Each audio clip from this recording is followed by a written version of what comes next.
Happy New Year, and welcome to the January edition of Superintendent's Corner. I'm Dan Raver for Boardman Schools Television Network.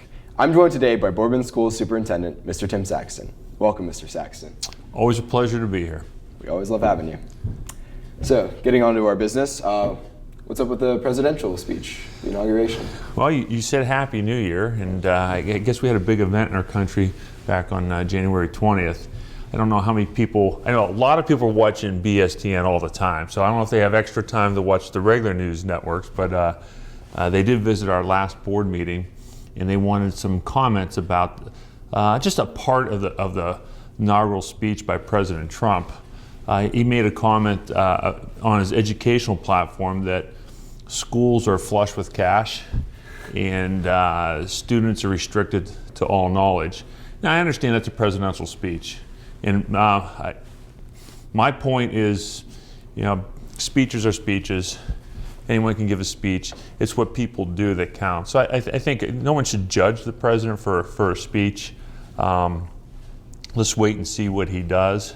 But some people are wondering, hey, are schools flush with cash? I would say flush, that's a strong word. I would say we're maybe frugal. We work within the constraints of our budget. We had actually wished for more cash, and that's because we've seen reductions. We're working off of a budget that probably is less than what we had 10 years ago, and there's very few businesses or families that wouldn't struggle with a budget that's less than 10 years ago. Just add in the cost of living, the cost of different mandates across the state in education. But I'm pretty proud of the job the Boardman schools have done with working within their budget. So flush with cash, that was just a comment. So maybe they referred to some of the budget in the federal government. The federal government gave over $9 billion to education. So maybe that's what his comments were about, that maybe he'll be restructuring how the federal government passes the funds on to schools. And restriction to knowledge, again, the very broad term, but the restriction to knowledge, we're restricted by the Ohio Learning Standards. Those are statewide, and we are required to teach what's on the Ohio Learning Standards. So I guess I just want to make a comment on his comment, saying that that's reality, that's what we're doing. But I believe you give a leader a chance to show what they're going to do. So let's wait a year, let's wait 2 years, and actually see what happens with education, and not overreact to someone's speech. So hopefully it works out in the end. Yeah. He's our president, and I believe he's been inducted into office. So let's give him a chance to lead. I agree with that completely. Can you also tell us a little bit about the treasurer replacement that happened in the school board? Yes, I would say that just like the President of the United States, the most powerful person in the United States, the treasurer is probably, since we're talking about flush with cash, he's the one that makes sure that he's the overseer of the funds. And our treasurer is leaving us. Mr. Slemons has been around for a year and a half. He has a wonderful opportunity to join the challenges in the reconstruction they're doing over at the Youngstown City Schools, and he'll become the Chief Financial Officer over at Youngstown. So we wish him the best. He's been a tremendous help. He's implemented a site-based management budgeting system for us before we were centrally based, meaning that the budgets came out of central office and you worked within those constraints. Now he has allowed building principals in different departments, saying, here's how much you have, now you make purchasing decisions. And it's really empowered our leaders. And they have a better understanding of how the cash flow is in the district and understanding of working within budgets. Before, we talk about ideas and instruction and assessment and things that we want to implement, and then we go figure out how to fund it.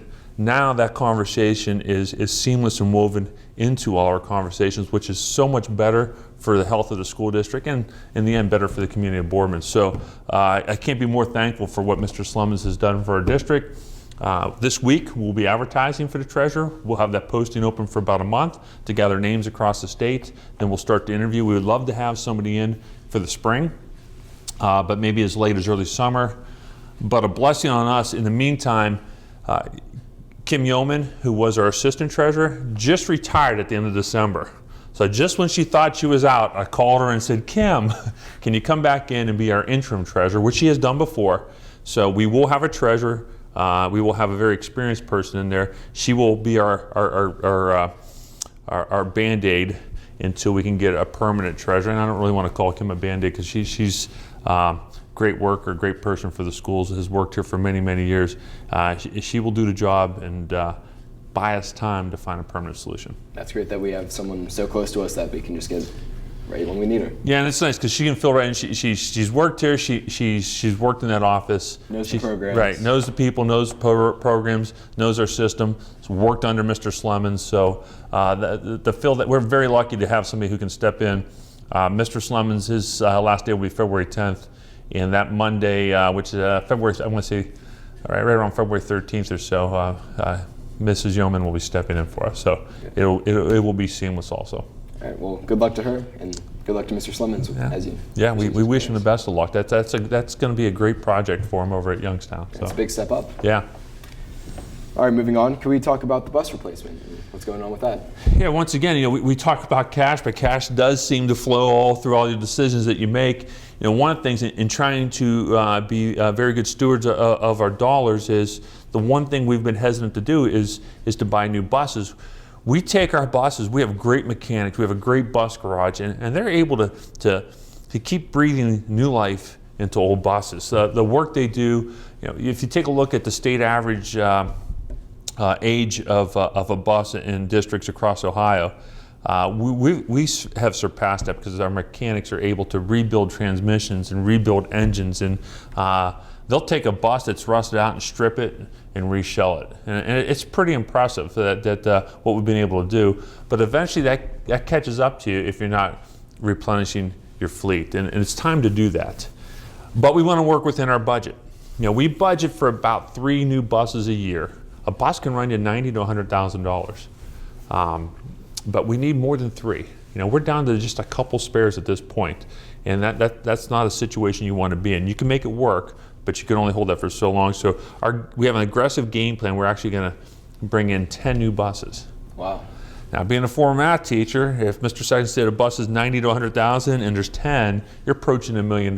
So the question Mr. Saxon would be, how are you going to work within that budget? So we have a pretty creative plan. We're going to purchase 2, and then we're going to lease 8. And we can spread those payments out over 5 years, which will allow us to get 10 into the system, give us a healthy replenishment, and still stay under budget. So that's important. Then you can worry about that later on as you continue to make payments, and it works in with the budget well. Yep, and then down the road we can keep leasing other buses, and so we can take others offline and sell them off and bring in fresh buses so that we have a 10-year plan for our fleet to keep it healthy. Yeah. Sounds really good. Could you also tell us about a few of our apps that we've had, and the new one, Here Comes the Bus? Yeah, a good lead-in. We're talking about buses, and so I know a common phrase that most parents say in the morning when their child's about to run out the door, here comes the bus. So we have an app called Here Comes the Bus. Know about that. Yeah, we've talked about this. I mentioned it briefly. We put GPS systems in our buses this year, which has been fantastic. So if there's ever an issue, we know exactly where a bus is. It refreshes every 30 seconds, so it's pretty much real-time data. So if a parent's frustrated and said, look, I stood out there for a half hour and this bus never came, we can go back into our system and say, did it pass by? Maybe it passed by earlier, maybe it broke down, whatever. We have concrete answers for that. In the past, we'd have to wait, get a hold of that bus driver. It might take us an hour or 2 to get back to figure out what happened, where was the breakdown. So now we're tracking buses. That's good for us. And that's somewhat good for parents, but it's only good in a situation where there may be a miscommunication. But now there's an app called Here Comes the Bus. We have what I call my beta testers. We've released it to some parents. I've really used PTA to try this out, to find any bugs, to find out things that they don't like, and make sure that we have a really good launch. We're going to launch this app in about 2 weeks. What it allows a parent to do is register their student onto the app. The app works on iPhones and Android phones, and also works on the web, so multiple platform. You register your child, and then you can set up a trigger zone where your house is. So do you want an alert to trigger maybe a half mile before the bus is to your house, maybe 5 miles before the bus comes to your house? We'll leave that up to the parents. That can be adjusted. So when the bus enters that trigger zone, you get an alert on your phone, you can get an email, however you want that. You can get both, you can get one of them. but it will tell you when the bus is approaching the stop. So for some people, maybe a half mile, it could be 30 seconds. It just depends on your neighborhood. Maybe 5 miles is 30 seconds because they live on a less populated community. So it's worked well. I've tested it with my own children. A lot of positive feedback. A couple little bugs, but most of it's data issues that we solve in-house, and we want to make sure we got those ironed out before we do a public launch. So it's been a small launch because we want it to be successful with our whole Spartan membership, but we will be launching that the first week of February. We plan on doing a release to our elementary parents, and then to our middle school and junior high parents, and to our high school parents. Yeah, especially for testing out, that's good to see how it works and how everyone feels about it. Make sure it's a good program to go with. Absolutely, and part of the staggered launch is if there are issues, or we want to be good, we want to have good customer service. But I don't want to overburden the transportation office. They're not software people, so I need to make sure I have people on board so when we start to launch, they can answer questions and do some problem solving. So that's why the stagger launch, if we launched and 4,000 people were on it, I don't want us to be overwhelmed and then have our parents have a bad experience. So if we can do it in stages and make sure each stage we're good, next stage good, I think it's a win-win. Yeah, it'd be a nice smooth transition overall. Absolutely. All right. What about our other two older apps, Progress Book and Drummed? How are those going? They're actually going excellent. Progress Book, we had a little issue, and I'll talk about that. But one of the reasons why I thought this would be good to discuss, because we're starting to grow in our apps that parents use a majority of the time to interact with the school. Here Comes the Bus will be a nice one for our parents for transportation. Progress Book allows a parent to connect with what a student's doing in class, assignments, grades, expectations, attendance is on there. We recently had an issue right at the end of the grading period. Something happened with the mobile end of the app. The online app, or the online access was fine if you went through a computer, but we got a lot of complaints saying, hey, what's going on with Progress Book? Which was I felt was a good thing. Not a good thing parents are having a problem, but it's a good thing that we know parents are really using this app. And so are students. They're checking their grades. You don't have to go look at the sheet that used to hang up on the wall back in the day. Yeah, it's beneficial for someone like me, because if you take a test, then you want to see what your grade is, so that way you can prepare for whether it's a good grade or a bad grade, yeah. basically. Make sure that speech ready in case mom and dad ask you how you did on the test. But no, you're exactly right. The speed of reporting, whether it's schools or a business, how we interact is so much greater. We almost expect that online experience, and Progress Book has been a big piece in that. So I just want to remind parents that we have that. And if they're not registered, I recommend that they contact their building secretary or their building principal to make sure they are registered. Probably more important as you hit, I'd say around 7th grade up. A little bit different because they are starting to have more of the traditional, what we think of tests and points and accumulating percentages. A little different in K through 6. I know high school students and high school parents use it all the time. And if you are a parent watching and not on it, I highly recommend you get on it. The second one is Drund. Drund is more of the social media app. It's a very Facebook-like app, but the problem with a Facebook-like app in a school is we have to protect our students. There's a lot of privacy rights. So Drund allows us to lock the app down so that outside people cannot see the communications, the posting of pictures, and the interaction. That protects our students. So we can post, pictures of an art contest or students working in a classroom without fear of somebody coming in who's not part of the Spartan community. So it is closed down. The only way you get into Drund is by invite only. Obviously, we invite our parents. And our students are on there and our staff's on there. But it's a great app to see what's going on every day in the classroom. And I know there are many nights, the last thing I do before laying my head on the pillow is just scroll through Drund, and it really gives me a nice snapshot of what has happened K through 12 in the Boardman schools. There's a ton of information on there, and it's really grown, so there's some nice filters. So you can follow your specific teachers for your child or your favorite teachers. I know it's when we have, and I mentioned this before, when we have school cancellations, we're hitting the news media first, and then we're hitting Drund second, because I know parents will be notified instantly, and it comes to them when you're doing the TV, you have to go to the TV. You have to turn it on and go seek the channel. But Drund is usually on your phone or on your computer, so it comes to you, which is nice. Gives you a notification. Yeah. I mean, that's 3 great apps. You know, here comes the bus for transportation, Pars Book for academics, and Drund for communication and seeing the social piece of what's going on in the school. So it gives us a nice balance. Yeah, it's a good scope for everything that we really need to get everyone updated on everything. Absolutely. Basically. I couldn't agree more. Yeah. All right. Can we go on to athletics with winter sports and how great they're doing? Yeah, actually, it's probably one of the best winters result-wise that I can remember since I've been here. The boys basketball team has one of the best records, probably 15, 20 years. That's amazing. They dropped a tough one Tuesday night, went out to Hudson and picked up their 3rd loss, but they have a record with only 3 losses on it. It's been a long, long time since we've had a boys basketball team that's having this much success. So I credit obviously Coach Birch, who's helped to build that program over the last couple of years. Phenomenal coach, phenomenal teacher. But I also give a lot of credit to our athletes and the senior leadership. To watch those guys play, they play hard. Yeah, they put a lot of effort in. Yeah, absolutely. They play hard, but they're talented. 2 great combinations. You'll get teams that play hard, but maybe don't have the talent you want, or you get teams that are very talented and they just don't play as hard as you want. That's the old coach in me. But when you got both, that's why you see that type of success. They're talented, they play hard, great coaching, and they got great leaders. So really look forward to see what they can do and how far they can go into the tournament. And they got a chance to win a conference championship here. I think that's going to be great for our school. Yeah, absolutely. And our swim team, also phenomenal. Boys and girls, again, won the conference. Multiple meets, the swimmer of the meet, whether they're invitational or conference meet, the swimmer of the meet on the boys and the ladies side has been from Boardman. Records breaking. It's just Coach O'Halloran, who probably has been coaching longer than I've been alive. Hope he's not watching. When someone gets to that part of their career, sometimes you can start to see where they start to fade away. He's sprinting. I mean, he's got his second wind, and he's got a great staff. They got a great program.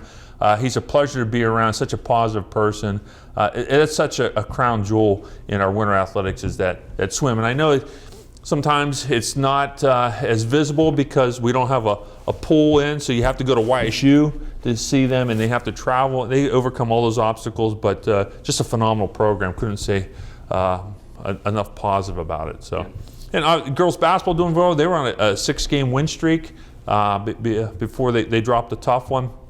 Wrestling's doing well. Our bowling's doing well. So, a very strong and healthy winter athletic season for the Spartans. It's great to see that. Yeah, it's good for the school. It's good for the community. Obviously, great for the kids and parents. Yeah, I think that makes everyone look forward to spring and see what happens then too. Absolutely. Yeah, I agree with you. All right. What about our athletic fundraiser coming up? Yeah, just to close out athletics, I mentioned this before. We had a very unique opportunity right before the holidays. We had a doubleheader with Howland. First time we've done that where we had girls JV, boys JV, girls varsity, boys varsity all in one night. I know I was there for all games. I think it was there from 3 to 9:30, but it was well worth it. 4 great games, and now that was at Howland. Now the Howland's coming to Boardman. So Saturday, February 4th, we will host the doubleheader here. Same thing. We got girls JV, boys JV, girls varsity, boys varsity. But to add to the flavor of that game, we're going to be also having a pasta dinner. So we have an annual fundraiser that's sponsored by our Boardman Boosters and our athletics. Under the Boardman Athletics, the fundraiser is overseen by Athletic Director Denise Gorski, who does a phenomenal job with our athletics, and she has a real passion for this fundraiser. So one ticket, $12, 4 games, and a pasta dinner. Who would say no to that? Best deal in Mahoning Valley right now. Yeah. You come in, if let's say you're a girls basketball fan, watch the girls JV game, have a pasta dinner sponsored by the Georgetown, and then go watch the girls varsity. Or if you're a boys, come watch the boys JV, eat dinner, and then go watch the boys varsity. We'll start serving at 4:30, and I believe we serve till about 8:30, so there's a pretty wide gap there. They can come eat in the cafeteria, and there's 4 games on the ticket. Like I said, that ticket's $12, 4 games, and a pasta dinner. All served with a smile from our boosters and our athletic department. It's a great deal. I hope people take advantage of it. I know I'm looking forward to it. I'll be there. I want pasta. Yeah, I will be there. Great basketball, great food. Definitely be there. All right. Well, I think that ends today. Thank you for joining us as always. Yeah, it's like I said, it's always great to be here. Yeah, we love having you and we appreciate it. Look forward to next month. Yeah, always. Yeah. All right, this is Dan Raver for BSTN. Tune in next month and remember, we transform lives through academics, athletics, and the arts.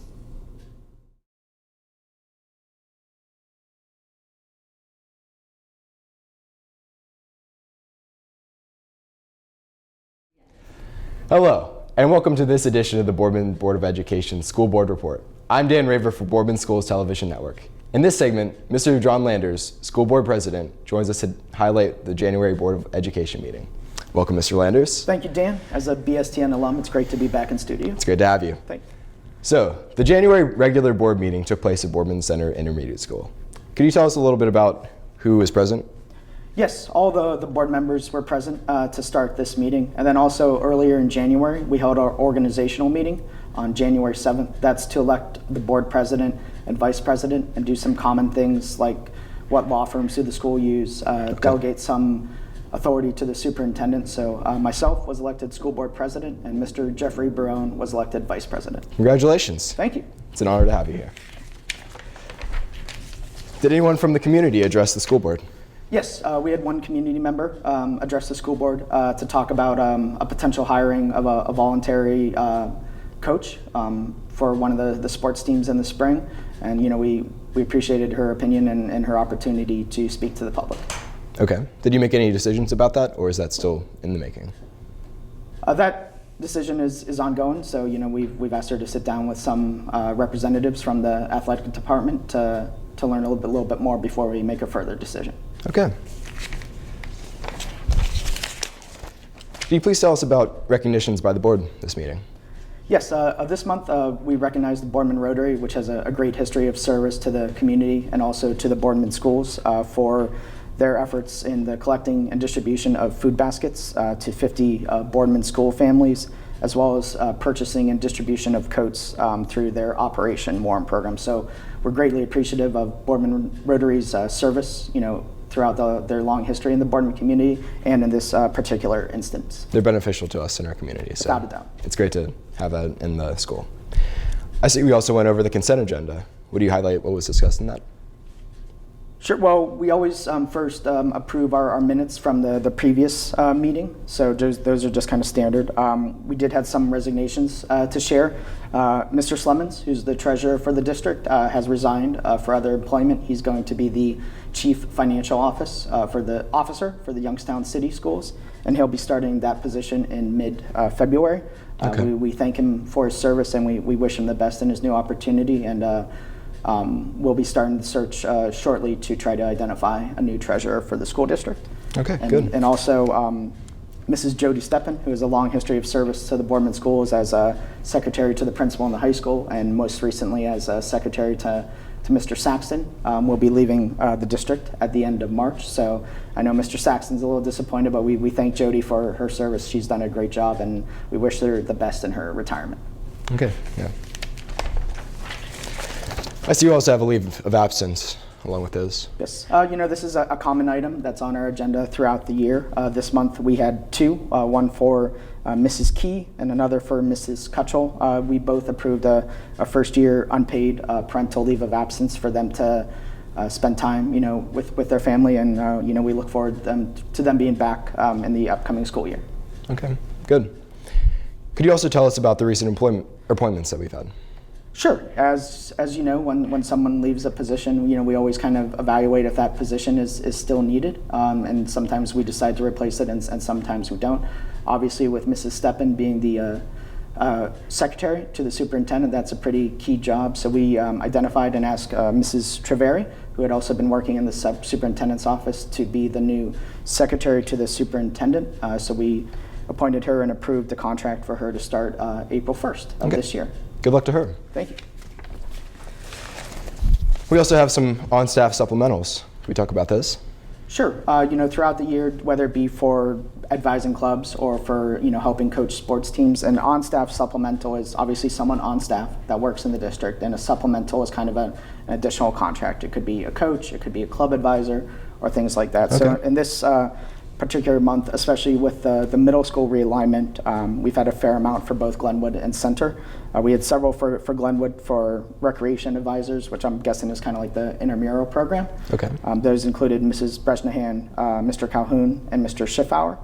And then also over in Center for the publication, Mrs. Navarro and I believe Mrs. Cretella will be splitting that supplemental. Okay. Again, good luck to those who want to participate in their schools even more. We also have some off-staff supplementals along with those. So much like on-staff is someone on staff, off-staff is someone that could be from the community or could be a former teacher. Mrs. Sheets is a name well known to the district, but she recently retired and she'll be participating in an off-staff supplemental to split with the teachers previously mentioned to be a Saturday recreation advisor at Glenwood Junior High. Okay, good. I see we also approved a list of certificated and classified substitutes. Sure. As you probably know, every day or probably at least once a week, you probably have a substitute in one class. So that's an ongoing list that we continue to add people to as people apply and show interest. So usually it's almost every month that we approve some updates to that list. So. Okay, that definitely helps them because I know substitute teaching is the gateway into teaching. And if they're doing it in our district, that means we have more teachers available to us. Yeah, definitely. So it's a potential talent pool for us to hire new teachers. That's great. Let's go to Treasurer's business with Mr. Greg Slimmons. Okay, thank you, Dan.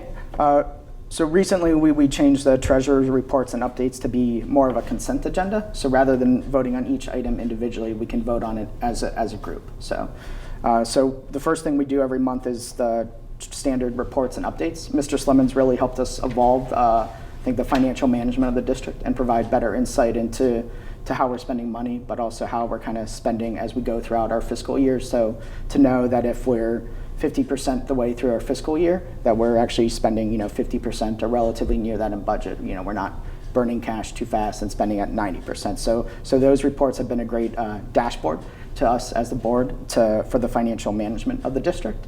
And then also with this being his last board meeting before he leaves for other employment, we also did appropriation amendments. So appropriation is kind of our budget process.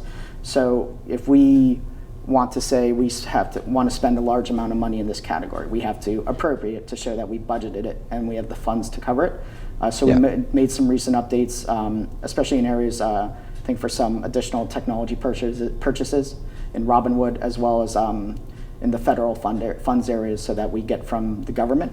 And also as part of that, we also have to both get approval from the state, I believe, but also from the county auditor. So the item C, the certificate of estimated resources, is something we have to approve so that our updated appropriations can go to the county so they have visibility into it as well. Because the county is the one where property tax payments from the community is how we get funded through the county auditor's office. Okay. Would you also tell us a little bit about the donations we received this month? We're always greatly appreciative of the donations we receive from the community. This month we had 4. 2 were to Glenwood Junior High School. 1 was from the Glenwood PTA that was donated to their new Glenwood Makers Club, which is a really cool experience that I think Mr. Harker and some other teachers are doing. And then also from Robert Sen Studio. They had a donation placed in the Pupil Support Fund to Glenwood Junior High School as well of about a little more than $1,500. And then to Stadium Drive Elementary, there was a donation of $228.36 from KTSDI LLC. That was helped to cover the cost of transportation for some second grade students for a field trip to the Youngstown Phantoms hockey game. And lastly, also from Robert Sen's studio, we had a donation of $1,090 that was placed in the Pupil Support Fund, and this Pupil Support Fund can be used at the discretion of the principal of that particular building. Okay, that's great that we have more donations coming in. Right, and we're always greatly appreciative of the support from community individuals or community businesses, and it's always great to see the support for our school district. Yeah, we appreciate it. Let's go to Superintendent's business with Mr. Tim Saxton. Sure. So with Mr. Slimmons leaving, as we mentioned, we had to appoint an interim treasurer. You have to have at least someone in the treasurer role for your school district. So we appointed Kimberly Yaman, who had previously been an assistant treasurer for our district, to serve as the interim treasurer until either a new treasurer is hired or through the end of our fiscal year, which is June 30th, 2017. Mrs. Yaman had recently retired, so we greatly appreciate her coming back to help us out in this situation. But she knows the district, she knows the budget of the district, so she'll be able to step in quickly and help us through these next couple months. It makes it really efficient. And also part of what we do through Mr. Saxton is that update of board policies. So the district is governed by a large book of policies, probably bigger than any textbook you have. But so whether it be through the Ohio School Boards Association or through updates to state or federal law, we have to make sure our policies are updated. So the policy process starts with 2 reads is what it's called. So the first month we have to announce and read the policies, and Mr. Saxton will go through and provide an update. And then the second month is that's when we would actually vote on these. So these were all second month policies that we had talked about in December and that we voted on. And these were mostly updates to various state or federal laws, especially the ESSA Act or the Every Student Succeeds Act, which was some recent federal education law. So whether it be across topics of non-discrimination or how a district works with admission of homeless students or bullying or interrogation and searches, those are some areas that we updated policy in. Okay, it's good to cover those. One big item is that we use school buses to transport students across our district. We have a great bus garage and a great director of transportation in Mr. Davis, and we're really lucky to have some great mechanics who help take care of our buses, but our bus fleet is aging. So we need to make sure that the buses we have are newer and safe to transport students around, especially with the fluctuations in weather we see. So Yes. We've been working for the last couple months on a plan to keep it in budget, but to lease and purchase 10 new buses. We're planning to lease 8 buses and purchase 2 buses to help towards our bus fleet, which is usually about in the low 50s of buses. So what we approved this month was to approve the bids being sent out, or to start the process for bidding, to start seeing what those potential prices could come back as, and keep the process moving forward so that hopefully in the February board meeting we can approve the purchase of said buses. And the hope is to have those buses for the start of classes later in 2017 and in early August. Okay. Lastly, as we get closer to the end of one school year, we start preparing for the next school year. So usually that means it's just any updates to handouts or handbooks, because languages may be tweaked, personnel may get updated. So one of the things we did is the kindergarten handout. We approved the update for that. That's for how parents could register their students as kindergarten. We just worked to address some consistencies to make sure that it's accurate for all 4 buildings. And I think we lowered the kindergarten fee from $26 to $25. So those were some of the updates we made in the handout. Okay. Could you also tell us about the consent vote? Sure. So the consent vote just allows us to vote on all of those items that were in Mr. Saxton's area. So the board voted to approve the items in Mr. Saxton's agenda. Okay. Please check our school calendar for all upcoming events on the Boardman Schools website. Mr. Landers, what reports were discussed along with the meeting? So we had 2 reports. The board appoints a legislative liaison every January in our organizational meeting. Mr. Frank Setz will be our legislative liaison. So don't believe there's much activity kind of in the December timeframe. So we'll have a more full report in February in terms of legislative updates from Columbus, from the Ohio House and Ohio Senate. Mr. Saxton also presented our first look at the school calendar for the upcoming school year. Part of recent education law changes in Ohio is that a district has to transition from days that a school district has to be at 180 days of schools to hours. For it to be hours, you have to present that calendar as a first read and provide some notice. So hopefully in February we'll be voting on that calendar. It appears to be a very traditional calendar for us. We'll start before Labor Day like we have for the last couple years. We'll take kind of a long weekend around Labor Day. I believe we're moving conferences up a little in both the fall and then in the spring. I think conferences will be around March, but it'll be kind of very traditional Christmas break and spring break, and then I believe we're ending the second week of June. Okay, so just like always, mostly. Yep. Okay. On behalf of BSTN, we'd like to thank all of our school board members for their dedication to the students and the Boardman community. Were there any final comments made, Mr. Landers? The only final comment we had was really just thanking Mr. Slimmons for his service to the district and wishing him luck. So we'll appreciate you too for everything he's done for us. I believe that ends our segment for today. Yes, we adjourned the meeting after that, and we'll be meeting again in February.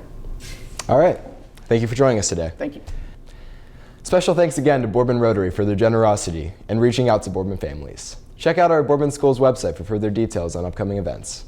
A reminder that our February Board of Education meeting will be held at West Boulevard Elementary School on February 27th at 6:30 p.m. This is Dan Raver for BSTN. Let's keep striving for excellence. From the noise of the